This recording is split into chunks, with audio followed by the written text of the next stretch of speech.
Juga dalam perkawin, kalau dulu istilahnya pulang ke bako, pulang ke mama, Batah Minang mengatakan Siriah pulang ke gagangnya, Pinang pulang ke tampuaknya.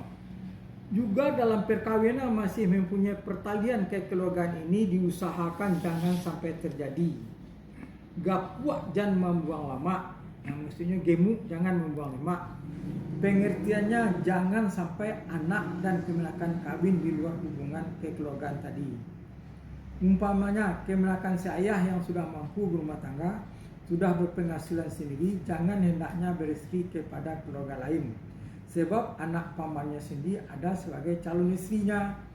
Demikian pula sebaliknya, anak laki-laki hendaklah kawin dengan kemenakan ayahnya sendiri. Perkawinan terjadi antara anak mama pulang ke bako atau kemenakan pulang ke anak mama pada masa dahulu sangat mudah diatur, karena pada waktu itu problem antara hubungan si mama dengan kemenakan tidak seperti sekarang ini. Jadi sesuai dengan situasi dan kondisi pada waktu itu, atau sesuai dan tergantung kepada spec and times. Janganlah berprasangka cara berperkawinan mengutamakan hubungan antara keluarga yang terdekat ini dianggap sebagai satu hal yang kolot atau ketinggalan zaman oleh karena generasi Minang sekarang. Maksudnya janganlah dianggap kolot oleh generasi Minang sekarang.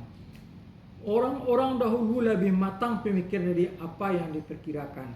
Oleh sebab itu, bagi generasi Minang sekarang haruslah menyelami terlebih dahulu semua latar belakang kehidupan masyarakat Minang pada masa lalu.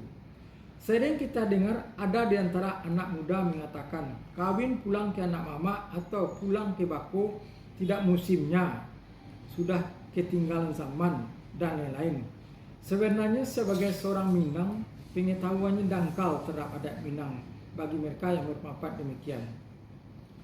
Bahkan di Minangkabau, walaupun seorang wanita sudah bersuami tetapi kurang bernasib baik, maka saudara-saudara laki-lakinya yang cukup mampu untuk membantunya. Bahkan tidak jarang pula terjadi pihak saudari perempuan meminta uang kepada saudara laki-lakinya untuk upah mengerjakan sawah. Setelah panen, saudara laki-lakinya tidak menuntut hasil panen tadi dan dianggap sebagai sumbangan saja.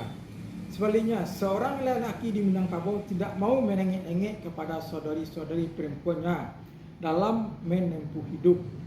Jelaslah di sini pada hakikatnya pihak laki-laki di Minangkabau sangat memikirkan kepentingan kaum wanitanya.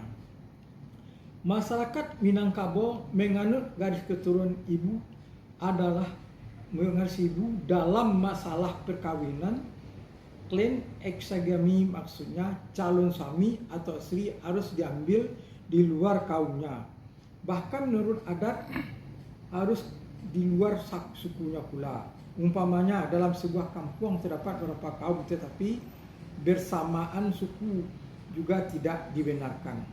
Menurut keterangan yang penulis baca, perolehan dari yang tua-tua itu terdapat dalam adat Budi Cinago. Sedangkan dalam adat Koto Peliang kawin sepersukuan dapat dibenarkan. Mungkin disebabkan adat Koto Peliang sifatnya aristokrasi.